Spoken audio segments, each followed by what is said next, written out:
Hi guys, welcome to Richard Cabile YouTube channel. In today's video, I will teach you how to turn off the lock screen password in your Oppo mobile phone. So okay guys, but before we start, kindly subscribe to my YouTube channel by pressing the subscribe button and the bell to notify you if I have new videos. Okay guys, let's start. Okay guys, you all have to do is go to setting in your Oppo mobile phone. Okay guys, so in settings, scroll down and find the fingerprint, face, and password. So, okay, click this. And okay guys, here in fingerprint, face, and password, you can see the lock screen password is on. So okay guys, to turn off this, you only have to do is click lock screen password. And okay guys, enter lock screen password. So okay, we need to enter the lock screen password of your Oppo mobile phone.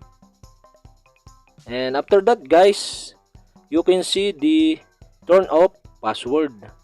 So you have to do is click this.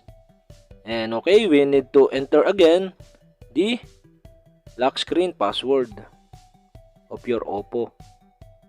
And okay guys, we have successfully turned off the lock screen password of your Oppo mobile phones. Okay guys, if you have a question, kindly comment below.